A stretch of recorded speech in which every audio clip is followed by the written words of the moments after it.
Frankie. We're going to make a mac with soup today on BoxMac. Do you want me to plug that thing too?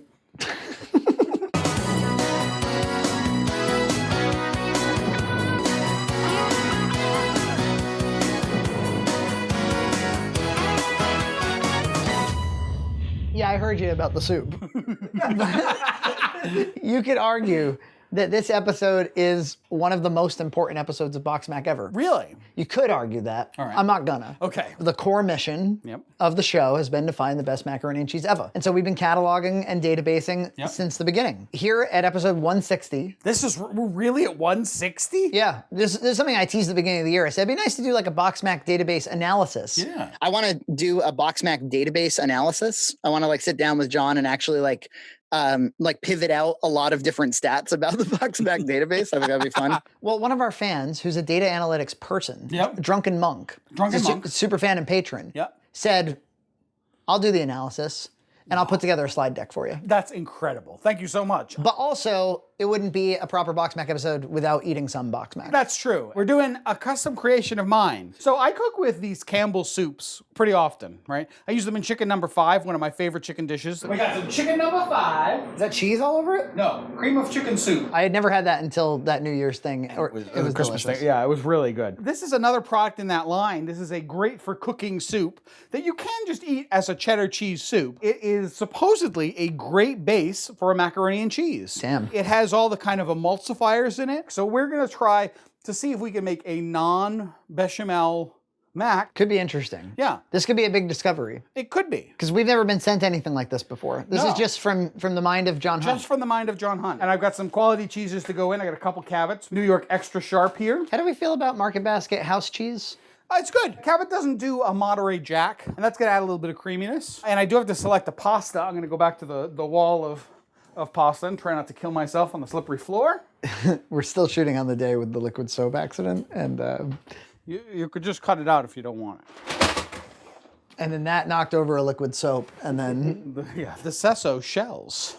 It is DeCesso, right? Dekeko? Dekeko, whatever. We're gonna use these. Shells number 5. Shells number 5. Look, it's just cheese. It looks like cheese slime. I find something kind of gross about soup. And this is condensed soup too. And let me just say, I read the ingredients earlier on this. It says it contains less than 2% cheese. There's no cheese in it. What do you think it is then? Slime? Modified food starch. That's what the number 1 ingredient is. Water modified food starch. Well, modified food starch, that would probably be a really good emulsifier. Excellent emulsifier. We've probably tried, I don't know, 400 max at this point. Probably it's about that much. It's crazy, isn't it? So it's not going to be like those jokey YouTube tier lists you used to say. Oh yeah, like where you like, it's watching a guy click and drag things into a tiered list. No.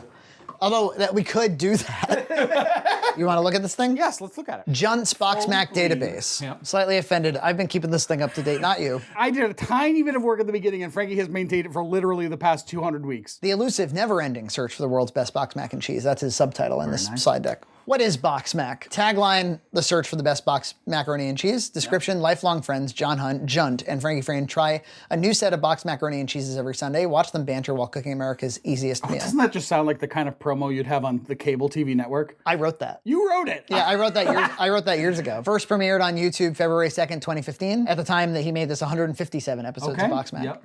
Extended BoxMac universe, 41 episodes of Unboxing Mac, 9 episodes of Bag Trash, and 5 episodes of Pirate Pizza Review. Amazing. And then I would also include in that After Hours. BoxMac DB overview, created and maintained by Frankie Frayne. Thank you. Thank you. It says the BoxMac DB is a wealth of information. 476 entries in the database across all BoxMac universe shows. Maybe not 476 unique Macs. Yep.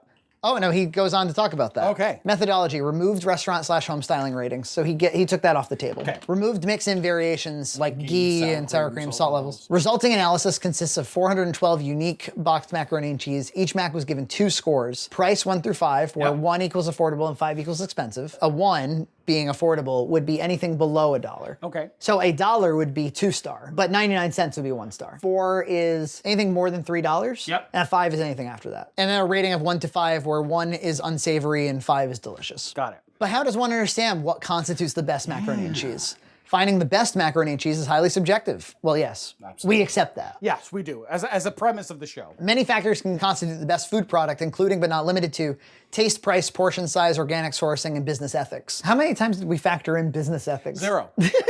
Well, organic sourcing, yeah, because we've said things like, well, this is the best organic we've ever had. Absolutely. Yeah. For the purposes of this analysis, we will utilize a derived metric called rating to price ratio, or RP ratio. Ooh, RP ratio. Rating divided by price. He's decided that he is really going to make price a primary factor. Yes. We've never used this product before on the show. You positive? Yeah. If we have, throw this footage in the bin. An RP ratio of 5 is perfect, John. As delicious as it can be while being as affordable as it can be. Yep. An RP ratio of 0.2 is the lowest possible score. 0.2. Over time, do we see an increase or decrease in price?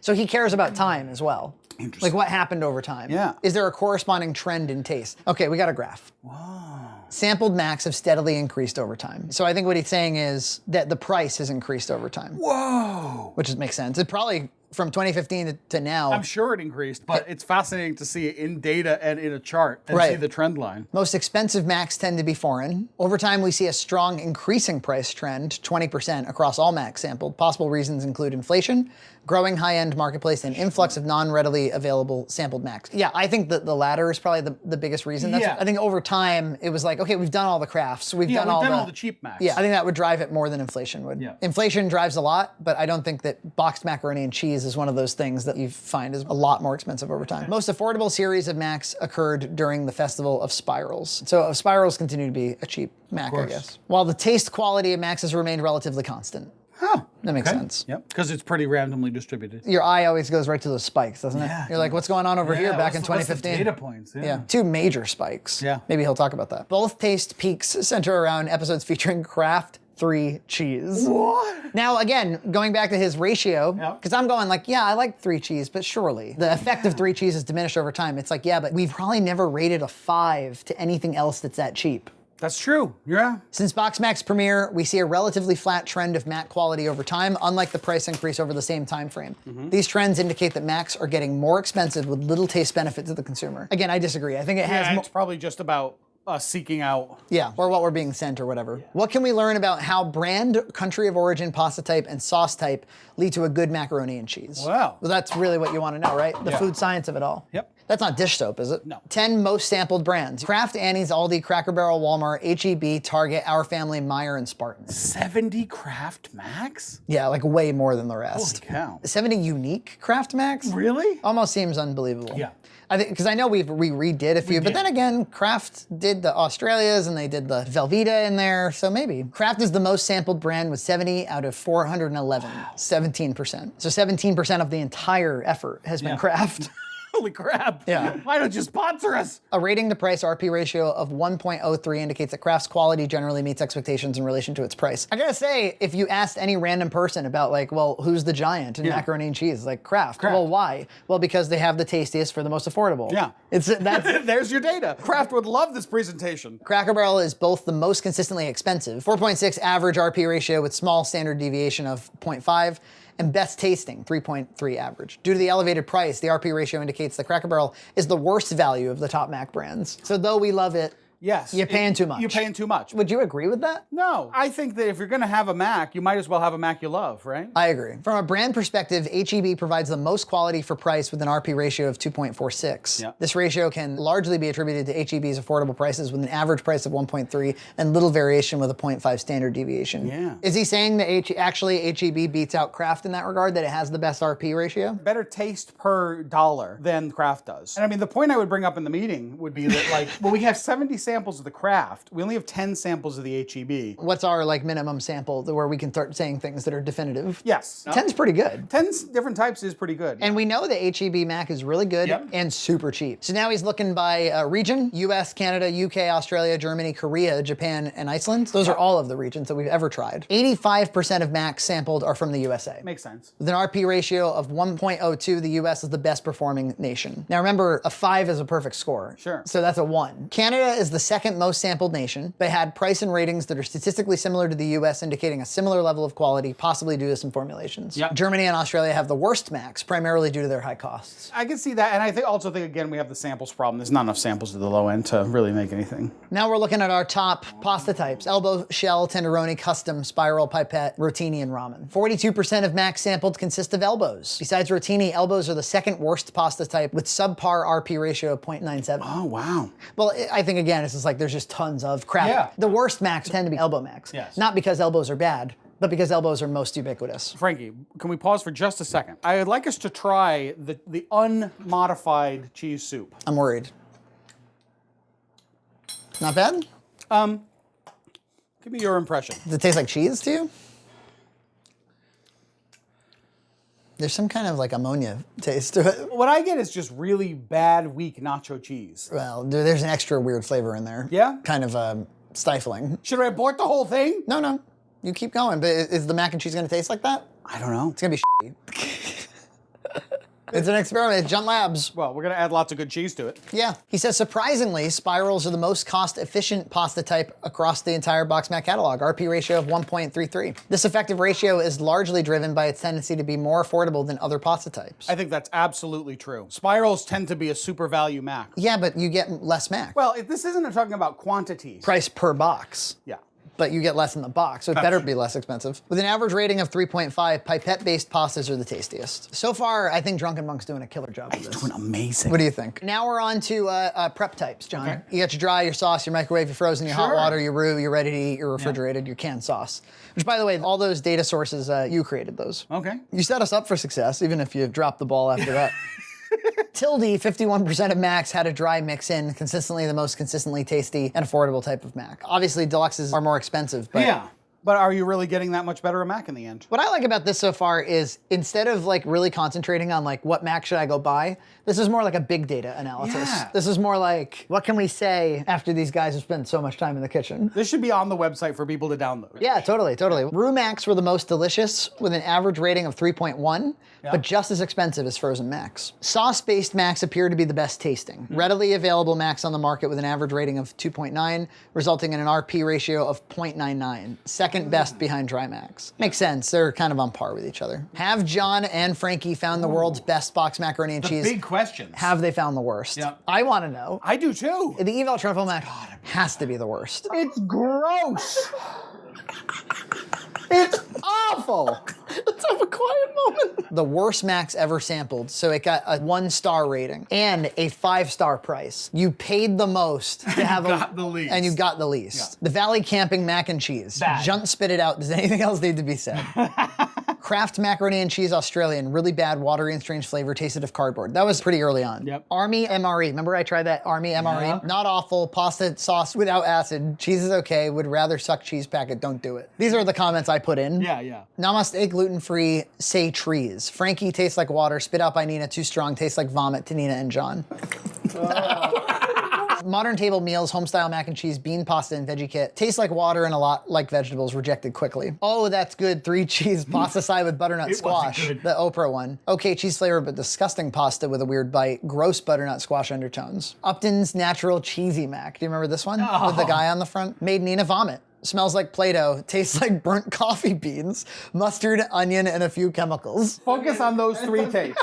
Mustard, onion, few chemicals. So Evol's not on that list. No, because it's not as expensive. He's really factoring in price. I feel like another analysis needs to be done purely based on quality. So this next one is best bang for the buck. Highest RP score of 4. So that's 4-star Macs for $1 price. Wow. So Goldfish Nacho Mac was one of them. EJ was on there. Nacho flavor, good pasta, tastes like goldfish. HEB 3 cheese and shells, distinct cheese flavor. HEB reduced sodium mac and cheese, really good cheese flavor. Yep. America's Choice white cheddar, good white cheddar flavor, same factory that makes HEB. Velveeta pouch, tart a little thick, pretty good. Great value, 3 cheese mac and cheese, smooth and light, possibly best flavor for value. Yeah, a perennial favorite. That was great value, 3 cheese. That Yeah. was not the artisan crafted, which is more expensive. Yeah. HEB thick and creamy, excellent creamy and smooth. That's a really good one. Our Family Spirals and Cheese Dinner, very good cheese flavor, great spiral texture, high quality, very strong cheese flavor. Love Some Mac and Cheese, very good, nice, tasty, cheesy, buttery. Krasdale, very nice, more cheese, less butter, but starts to separate quickly. So that's what stopped it from getting a 5, I guess. Yeah. And then Happy Belly Original Mac and Cheese, great cheese flavor, very tasty. Huh. And then best tasting Macs for slightly more money. So that is a 4-star rating, John, with $2 signs. Okay. So this would be anything that's in the $1 to $2 range.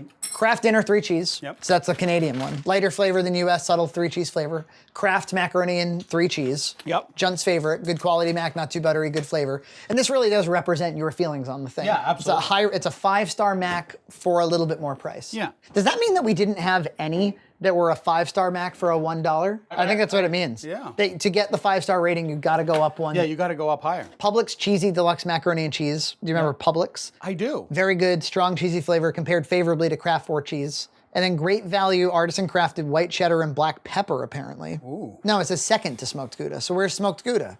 Is it coming up? Was this one less expensive than smoked Gouda? That's the whole presentation. Oh, that's it? Oh, we could have used an outro slide. So there you go. I think that the analysis is incredible. And it certainly told me some things I didn't really know. And it told me some things I did already know. Certain Macs I liked, certain Macs I didn't like. But some of the...